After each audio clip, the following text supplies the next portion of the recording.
ಕಾಲ ಬರ್ಬೇಕಣಯ್ಯ, ಕಾಲ ಕಾಯ್ಬೇಕಣಯ್ಯ.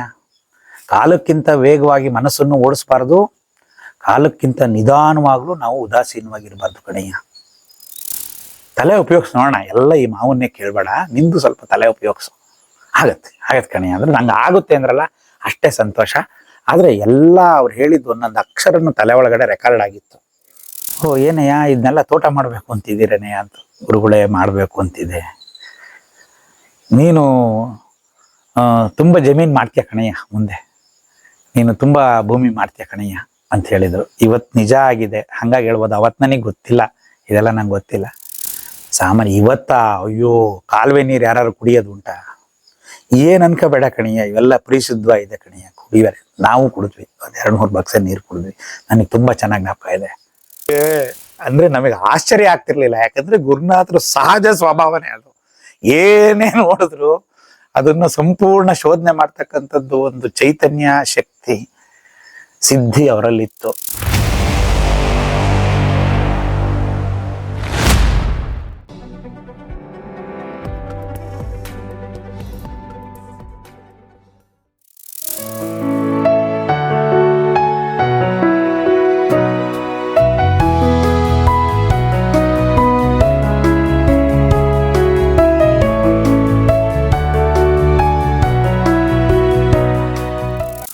ಅಂಥ ಸನ್ನಿಧಿ ಇದು.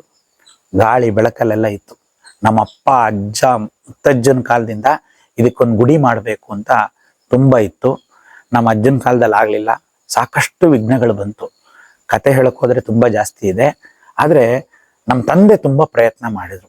ನಮ್ಮ ದೊಡ್ಡಪ್ಪ ಶಾಮಣ್ಣವರು, ನಮ್ಮ ತಂದೆ ನಾಯಕ ರಾಮಸ್ವಾಮಿಗಳು ಇಬ್ಬರು ಬಹಳ ಪ್ರಯತ್ನ ಮಾಡಿದ್ರು ದೇವಸ್ಥಾನ ಕಟ್ಟಬೇಕು ಅಂತ. ಹಾಗೆ ನಮ್ಮ ಗುರುನಾಥರು ಇಲ್ಲಿಗೆ ಬರೋಕ್ಕೆ ಸ್ವಲ್ಪ ವರ್ಷಗಳ ಹಿಂದೆ ಇನ್ನೊಂದು ಪ್ರಯತ್ನ ಆಗಿತ್ತು. ಕಲ್ಲಲ್ಲಿ ಕಟ್ಬಿಡ್ಬೇಕು ಗುಡಿನ ಅಂಥೇಳಿ ಒಬ್ಬ ಕ್ವಾರೆಯಲ್ಲಿ, ಮಲ್ಲೇಶ್ವರದ ಕ್ವಾರೆಯಲ್ಲಿ ಕಲ್ಲಿಗೆ ಹೇಳಿದ್ರು. ಒಂದು ಲಾರಿ ಲೋಡ್ ಕಲ್ಲು ಬಂದಿತ್ತು. ಲಾರಿ ಇಲ್ಲಿಗೆ ಬಂತು. ಇಲ್ಲೆಲ್ಲ ಕಬ್ಬು ಹಾಕಿದ್ರು ಆವಾಗ. ಈ ಕಡೆ ಎಲ್ಲ ತುಂಬ ಜನ ರೈತರು ನಮ್ಮ ಜಮೀನು ಹೊಡಿತಿದ್ರು. ಅದು ಬಂದರೆ ಈ ದಾರಿ ಒಳಗಡೆ ಅದರದ್ದು ಚಾಸಿ ಕಟ್ಟಾಗ್ಬಿಡ್ತು. ಚಾಸಿ ಕಟ್ಟಾಗಿ 2 ಭಾಗ ಆಗೋಯ್ತು. 2 ಭಾಗ ಆಗಿ ಈ ಬೌಂಡ್ರಿ ಒಳಗೆ ಗಾಡಿ ಬರಲಿಲ್ಲ. ಆವಾಗ ಅದನ್ನೆಲ್ಲ ಆಕ್ಸಿಲ್ ಏನೋ ಹೋಗಿತ್ತು. ಆ ಆಕ್ಸಿಲ್ ಹಾಕಕ್ಕೆ ರಿಪೇರಿ ಅವ್ರು ಬರಬೇಕಾಯಿತು. ಅಲ್ಲಿ ತನಕ ಲಾರಿ ಅಲ್ಲೇ ನಿಲ್ಸ್ಕೊಂಡಿದ್ರು. ಆ ಡ್ರೈವರು ಒಬ್ಬ ಮುಸಲ್ಮಾನ ಅಂತ ಕಾಣುತ್ತೆ. ಅವನು ಬಂದ. ಅವನು ಆಕ್ಸಿಲ್ ಬರೋವರೆಗೂ ಏನು ಮಾಡ್ತಾನೆ, ಇಲ್ಲಿ ಬಂದ್ಬಿಟ್ಟು ಈ ಆಂಜನೇಯನ ಎದುರುಗಡೆ ಇರೋ ಅರಳಿ ಮರ, ಇದೆಲ್ಲ ಈ ತೋಟ ಆಗಿರಲಿಲ್ಲ, ಫುಲ್ ಬಯಲಿತ್ತು. ಅದಕ್ಕೆ ಬಯಲಾಂಜನೇಯ ಅಂತ ಕರಿತಿದ್ವಿ. ಈ ಮರದ ತಗ್ಗಿ ಬಂದು ಇಲ್ಲಿ ಮಲ್ಕಂಡ. ಇಲ್ಲಿ ಮಲ್ಕೊಂಡಿದ್ದಂತೆ. ಅವ್ನು ಹೇಳಿದ್ದು, ಅವ್ನು ಮಲ್ಕೊಂಡಿದ್ದಾನೆ. ಒಂದು ಸರಿಯಾದ ಸರ್ಪ ಬಂದು ನಿಂತ್ಕೊಂಡ್ಬಿಡ್ತು. ಅದು ಯಾವಾಗ ಸರ್ಪ ಕಾಣಿಸ್ಕೊತು, ಅವನಿಗೆ ಏನು ಅನ್ನಿಸ್ತೇನೋ, ಸ್ವಾಮಿ ನಿಮ್ದು ಇದು ಸವಾಸನೆ ಬೇಡ, ನಾನು ಇದು ಕಲ್ಲು ಹಾಕಲ್ಲ ಏನೂ ಹಾಕಲ್ಲ ಅಂತ ರಿಪೇರಿ ಮಾಡಿಸ್ಕೊಂಡು ಕಲ್ಲು ತಗೊಂಡು ವಾಪಸ್ ಹೊಟ್ಟೋಗ್ಬಿಟ್ಟಿದ್ದ.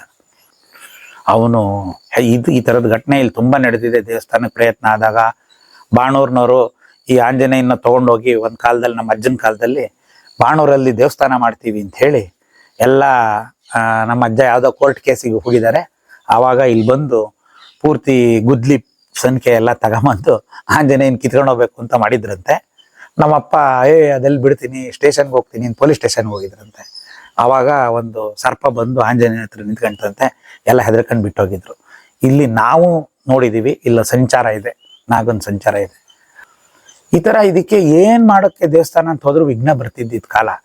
ನಮಗೂ ಒಂದು ಸ್ವಲ್ಪ ಇತ್ತು ಮಾಡಬೇಕು ಇದಕ್ಕೆ ಅಂತ. ಗುರುನಾಥರು ಬಂದರು, ಇಲ್ಲಿ ಕರ್ಕೊಂಬಂದ್ವಿ. ಇಲ್ಲಿ ಬಂದರು ಗುರುನಾಥರು ಬಂದರು. ಇಲ್ಲೇ ಇದು ಪಾರಿಜಾತದ ಮರ ಇತ್ತು. ಅದ್ರ ಮುಂದ್ಗಡೆ ಎಲ್ಲ ಬಂದರು, ನೋಡಿದ್ರು. ಎಲ್ಲ ಭಾಳ ಚೆನ್ನಾಗಿದೆ ಕಡೆಯ. ನಿಮ್ಮಪ್ಪ ಅಜ್ಜನ ಕಾಲದಿಂದ ಇಲ್ಲಿಗೊಂದು ಗುಡಿ ಕಟ್ಟಬೇಕು ಅಂತ ಅಪೇಕ್ಷೆ ಇದೆ ಅಲ್ವೇ? ಕಾಲ ಸನ್ನಿಹಿತ ಆಗಿಲ್ಲ ಕಣಯ್ಯ. ಕಾಲ ಬರಬೇಕು. ಆಗತ್ತೆ ಕಣಯ್ಯ, ಖಂಡಿತ ಆಗತ್ತೆ ಕಣಯ್ಯ. ನಿನ್ನ ಕಾಲಕ್ಕಾದ್ರೂ ಆಗತ್ತೆ ಕಣಯ್ಯ. ಕಾಲ ಬರ್ಬೇಕು ಕಣಯ್ಯ, ಕಾಲ ಕಾಯ್ಬೇಕು ಕಣಯ್ಯ. ಕಾಲಕ್ಕಿಂತ ವೇಗವಾಗಿ ಮನಸ್ಸನ್ನು ಓಡಿಸ್ಬಾರ್ದು, ಕಾಲಕ್ಕಿಂತ ನಿಧಾನವಾಗ್ಲೂ ನಾವು ಉದಾಸೀನವಾಗಿರ್ಬಾರ್ದು ಕಣಯ್ಯ ಅಂತ ಹೇಳೋದು. ಅವ್ರದ್ದು ಒಂದೊಂದು ಮಾತುಗಳು ಇದೆಯಲ್ಲ, ಅದು ನನಗನ್ಸುತ್ತೆ ಇದು ಬ್ರಹ್ಮಸೂತ್ರದ ಥರ. ನನಗೆ ಇವತ್ತೂ ಒಂದೊಂದು ಅವರ ಅಕ್ಷರ, ಒಂದೊಂದು ಪದನೂ ಇವತ್ತು ಪ್ರಸ್ತುತ ಅವ್ರು ಹೇಳಿದ್ದು. ಅದಕ್ಕೆ ಗುರು ವಾಕ್ಯ ಪ್ರಮಾಣ ಕಣಯ್ಯ, ಗುರುವಿನ ಪಾದ ಪೂಜೆ ಎಲ್ಲ ಪದ ಪೂಜೆ ಮಾಡಬೇಕು ಅಂತ ಹೇಳೋರು ಗುರುನಾಥರು ಯಾವಾಗ. ಆಮೇಲೆ ನಮಗೆ ಕುತೂಹಲ ಜಾಸ್ತಿ, ಯಾವಾಗ ಆಗುತ್ತೆ ಏನಾಗುತ್ತೆ ಅಂತ. ತುಂಬಾ ಕುತೂಹಲ ಅಲ್ವೇ, ಯಾವಾಗ ಆಗುತ್ತೆ ಅಂತ ನಿಮಗೆಲ್ಲ ಮನ್ಸಲ್ಲಿ. ನಾನು ನನ್ನ ತಮ್ಮ ಸುಂದರೇಶ ಇದ್ವಿ, ಯಾವಾಗ ಆಗುತ್ತೆ ಅಂತ ಅಲ್ವೇ. ನೋಡು, ಇಂದ್ರನೀಲ ಮಣಿ ಮುಟ್ಟಬೇಕು. ಆವಾಗ ಇಂದ್ರನೀಲ ಮಣಿ ಮುಟ್ಟಿಸ್ಬೇಕು. ನೋಡು ಏನ್ ಮಾಡ್ತೀಯ ನೀನು ಅಂತ. ಆಮೇಲೆ ನಿಮ್ಮ ಮನೇಲಿ ನಿಮ್ಮ ವಂಶದಲ್ಲಿ ಒಬ್ರು ಹಿರೀಕರು, ಅವರು 6 ಅಡಿ ಎತ್ತರ ಇದ್ರು. ಅವರು ಸನ್ಯಾಸ ತಗೊಂಡು ಹೋಗ್ಬಿಟ್ಟಿದ್ರು. ಅವರು ಈಗ ಬರ್ಬೇಕು ಕಣಯ್ಯ, ಅವ್ರ ಕೈಯಿಂದ ಆಗುತ್ತೆ ಕಣಯ್ಯ. ಅವ್ರ ಕೈ ಹಾಕ್ಬೇಕು ಇದಕ್ಕೆ. ತಲೆ ಉಪಯೋಗಿಸ್ ನೋಡೋಣ. ಎಲ್ಲ ಈ ಮಾವನ್ನೇ ಕೇಳಬೇಡ, ನಿಂದು ಸ್ವಲ್ಪ ತಲೆ ಉಪಯೋಗಿಸು. ಆಗತ್ತೆ ಕಣಯ್ಯ ಅಂದ್ರೆ ನಂಗೆ ಆಗುತ್ತೆ ಅಂದ್ರಲ್ಲ, ಅಷ್ಟೇ ಸಂತೋಷ. ಆದ್ರೆ ಎಲ್ಲ ಅವ್ರು ಹೇಳಿದ್ದು ಒಂದೊಂದು ಅಕ್ಷರನು ತಲೆ ಒಳಗಡೆ ರೆಕಾರ್ಡ್ ಆಗಿತ್ತು. ಅದಾದ್ಮೇಲೆ ಇಲ್ಲಿಂದ ಆ ತೋಟ ನೋಡಿದ್ರು. ಆಮೇಲೆ ಇನ್ನೊಂದು 9ನೇ ಮಡಬಾಯಲ್ಲಿ ಇನ್ನೊಂದು ತೋಟ ಇದೆ, ಅಲ್ಲಿಗೆ ಹೋದ್ವಿ. ಅದಿನ್ನು ತೋಟ ಆಗಿರ್ಲಿಲ್ಲ. ಅಲ್ಲಿ ಗುರುನಾಥರು ನಮ್ಮ ಜೊತೆ ನಡ್ಕೊಂಬಂದ್ರು, ಇಳಿದ್ರು, ಅಲ್ಲೆಲ್ಲ ನೋಡಿದ್ರು. ಆಮೇಲೆ ಇತ್ತು ಅಲ್ಲಿ ಅದೊಂದು 9 ಎಕರೆಗೆ ಒಳಗೆ ಹೋಗಕ್ಕೆ ಜಾಗ ಇರಲಿಲ್ಲ. ಆವಾಗ ಅದು ಮಧ್ಯ ಬೇರೆಯವ್ರ ತೋಟದ ಮೇಲೆ ಹೋಗ್ಬೇಕಾಗಿತ್ತು. ಅಲ್ಲಿ ಭತ್ತ ಬೆಳಿತಿದ್ವಿ. ರೈತರೆಲ್ಲ ಒಂದು 20-30 ಜನ ರೈತರು ಆ ಜಮೀನು ಹೊಡಿತಿದ್ರು. ಕಾಲಾನಂತರದಲ್ಲಿ ರಸ್ತೆ ಎಲ್ಲ ಮೇಲ್ಗಡೆಯವರೆಲ್ಲ ತೋಟ ಮಾಡಿಬಿಟ್ರು. ಅವ್ರಿಗೆ ಒಳಗೆ ಹೋಗಕ್ಕೆ ಜಾಗ ಆಗಲಿಲ್ಲ, ಭತ್ತದ ಗದ್ದೆ ಮಾಡಕ್ಕೆ ಬಿಡಲಿಲ್ಲ. ಹಾಗಾಗಿ ಅವರೆಲ್ಲ ಬಿಟ್ಬಿಟ್ಟು ಹೊಟ್ಟೋದ್ರು. ಅದು ಸ್ವಲ್ಪ ಹಾಳು ಬಿದ್ದಂಗೆ ಆಗಿತ್ತು. ನಮ್ಮನೇಲೆಲ್ಲ ನಮ್ಮ ದೊಡ್ಡಪ್ಪ ಅವರೆಲ್ಲ ಅದೊಂದು ಇನ್ನೇನು ಮಾಡೋದು, ಅದನ್ನ ಹೋಗಕ್ಕೆ ಜಾಗ ಇಲ್ಲ, ಅತ್ಲಾಗ ಅದನ್ನ ಮಾರ್ಬಿಡೋಣ ಅನ್ನೋ ಪರಿಸ್ಥಿತಿಲಿತ್ತು ಆ ಸಂದರ್ಭ. ಆವಾಗ ಗುರುಗಳು ಬಂದರು ಇಲ್ಲಿ. ಏನಯ್ಯ ಇದನ್ನೆಲ್ಲ ತೋಟ ಮಾಡಬೇಕು ಅಂತಿದ್ದೀರನಯ್ಯ ಅಂತ. ಗುರುಗಳೇ ಮಾಡಬೇಕು ಅಂತಿದೆ, ನೀನು ತುಂಬ ಜಮೀನು ಮಾಡ್ತೀಯ ಕಣಯ್ಯ, ಮುಂದೆ ನೀನು ತುಂಬ ಭೂಮಿ ಮಾಡ್ತೀಯ ಕಣಯ್ಯ ಅಂತ ಹೇಳಿದರು. ಇವತ್ತು ನಿಜ ಆಗಿದೆ, ಹಂಗಾಗಿ ಹೇಳ್ಬೋದು. ಅವತ್ತು ನನಗೆ ಗೊತ್ತಿಲ್ಲ, ಇದೆಲ್ಲ ನಂಗೆ ಗೊತ್ತಿಲ್ಲ. ನನಗೆ ಆವತ್ತಿನ ಪರಿಸ್ಥಿತಿಲಿ ಎಲ್ಲಿ ಗುರುವೇ ಜಮೀನು ಮಾಡೋದು ಎಲ್ಲಿ, ಈಗಾಗಲೇ ಇದಕ್ಕೆ ಬರೋಕ್ಕೆ ಜಾಗ ಇಲ್ಲ, ಆ ಜಾಗಕ್ಕೆ ಜಾಗ ತಗೋಬೇಕು ಅಂತ ಹೇಳಿ ಇದ್ರಲ್ಲಿ 1 ಎಕರೆ ಕೊಟ್ಬಿಟ್ಟು ಈ ಓಡಾಡೋ ರಸ್ತೆ ಕೊಂಡ್ಕೊಳ್ಳೋಣ ಅಂತ ಮಾಡಿದ್ದಾರೆ ಅಂತ ಹೇಳಿದೆ. ಲೋಕಾರೋಡಿ ಗುರುಗಳ ಹತ್ರ ಜಾಸ್ತಿ ಮಾತಾಡ್ತಿರ್ಲಿಲ್ಲ, ಆದರೂ ಬೈ ಮಿಸ್ ಪೆಲ್ಲು ಹೇಳ್ಬಿಟ್ಟೆ, ಇದು ಈ ರಸ್ತೆಗೋಸ್ಕರ ನಾವು ಜಮೀನು 1 ಎಕರೆ ಕೊಡ್ತಾ ಇದ್ದೀವಿ ಅಂತ. ಹಿಂಗೆ ನೋಡ್ಬಿಟ್ಟು ಒಂದ್ಸರಿ, ಅಲ್ಲ ಕಣಯ್ಯ, ಹಗ್ಗನ ಫಸ್ಟ್ ಕೆಳಗೆ ಬಿಟ್ಬಿಟ್ಟು ಅಲ್ವೇನೆ ಆಮೇಲೆ ಎಳ್ಕೊಳ್ಳೋದು ಹೋದ್ರು. ನಂಗೆ ಅವಾಗ ಅರ್ಥ ಆಗ್ಲಿಲ್ಲ. ಅವತ್ತು ನಿಜವಾಗ್ಲೂ ಈ ರಸ್ತೆಗೋಸ್ಕರ 1 ಎಕರೆ ಜಮೀನ ಪಕ್ಕದವನಿಗೆ ಕೊಟ್ಟು ಜಾಗಕ್ಕೆ ಜಾಗ ಸಾಟಿ ಮಾಡಿ ಅಲ್ಲಿಗೆ ರೋಡ್ ತಗೊಂಡು ತೋಟ ಮಾಡಿದೀವಿ. ಇವತ್ತು ತೋಟ ಆಗಿದೆ. ಇವತ್ತು ನನಗೆ ಆಶ್ಚರ್ಯ ಆಗುತ್ತೆ. ಇವತ್ತು ನಾನು ಬಿದ್ರಲ್ಲಿ ಜಮೀನು ತಗೊಂಡಿದ್ದೀನಿ, ಈ ಕೊಳಗಾಮೇಲೆ ಜಮೀನು ಕಾಫಿ ತೋಟ ತಗೊಂಡಿದ್ದೀನಿ. ಏನೋ ಗುರುನಾಥರು ಅವತ್ತು ಹೇಳಿದ್ದು ಅವ್ರ ಆಶೀರ್ವಾದ ಕೃಪೆ ಇರ್ಬೋದು, ಅವತ್ತೇ ಹೇಳಿದ್ದು.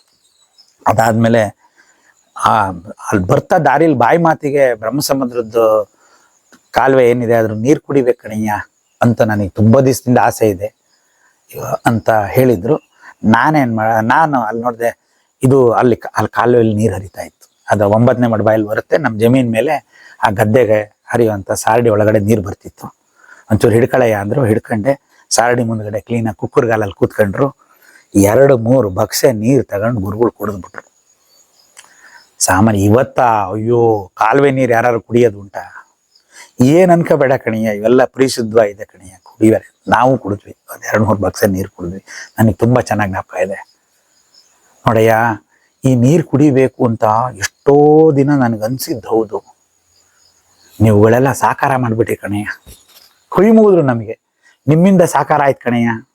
ಈ ಪಿಶಾಚಿ ದೇಹನ ಅಲ್ಲಿಂದ ಇಲ್ಲಿ ಕರ್ಕೊಂಬಂದು ನೀರು ಕುಡಿಸಿದ್ರಲ್ಲಯ್ಯ ಇದನ್ನ.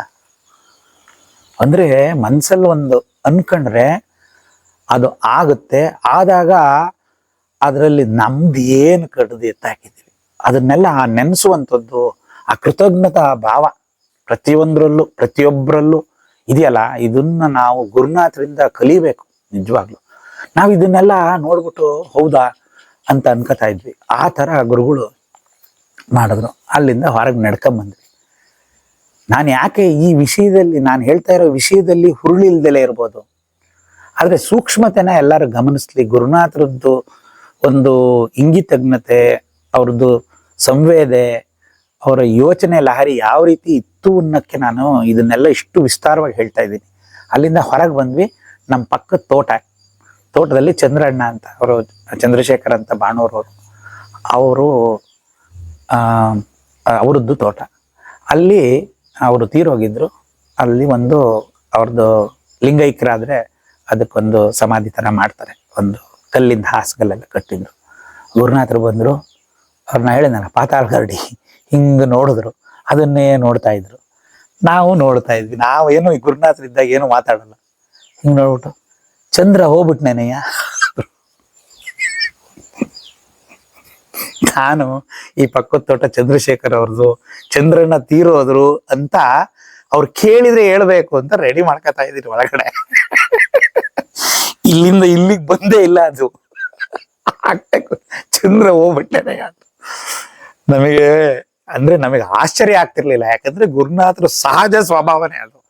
ಏನೇ ನೋಡಿದ್ರು ಅದನ್ನು ಸಂಪೂರ್ಣ ಶೋಧನೆ ಮಾಡ್ತಕ್ಕಂಥದ್ದು ಒಂದು ಚೈತನ್ಯ ಶಕ್ತಿ ಸಿದ್ಧಿ ಅವರಲ್ಲಿತ್ತು. ಅದು ನಮಗೇನು ಏನ್ ದೊಡ್ಡ ಪವಾಡ ಅಂತ ಅಂದ್ರೆ ಅಷ್ಟು ಅಂದ್ರೆ ನಾವು ಇದನ್ನ ನಿತ್ಯ ನೋಡಿ ನಮಗದು ಅವರು ಸಹಜ ವ್ಯಕ್ತಿತ್ವ ಅಂತ ನಾವು ಅನ್ಕೊಂಡಿದ್ದು. ಗುರುಗಳಿಗೆ ಗೊತ್ತಾಗದೇ ಇರೋದಂಥ ವಿಷಯ ಒಂದಿಲ್ಲ ಅನ್ನೋದು ನಮಗೆ ಚೆನ್ನಾಗಿ ಮನವರಿಕೆ ಆಗಿತ್ತು. ಆಮೇಲೆ ಗುರುನಾಥರು ಅವತ್ತು ಅದೇ ಟ್ರ್ಯಾಕ್ಟ್ರಲ್ಲಿ ಕೂರಿಸ್ಕೊಂಡು ನಿಧಾನಕ್ಕೆ ಕರ್ಕೊಂಬಂದ್ವಿ. ದನಗಳು ಅಲ್ಲೇ ಮೇಯ್ತಾ ಇದ್ವು. ಇಲ್ಲೇ ಇಳಿಸಯ್ಯ ಅಂದರು. ಭಾರವಾದ ಮನಸ್ಸಿಂದ ಗುರುಗಳನ್ನ ಅಲ್ಲೇ ಇಳಿಸಿ ನಾವು ಮನೆಗೆ ಹೋಗ್ಬೇಕಾಯ್ತು. ಎಷ್ಟೊತ್ತಾಗಿದೆ, ಊಟಕ್ಕೆ ಹೋಗಿಲ್ಲ, ಹೋಗ್ಬಿಟ್ವಿ. ಸದ್ಗುರು ಚರಣಾರವಿಂದ ಅರ್ಪಣಮಸ್ತು. ಸ್ವಸ್ತಿ.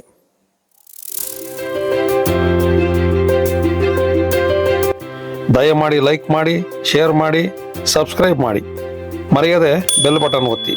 ಧನ್ಯವಾದಗಳು.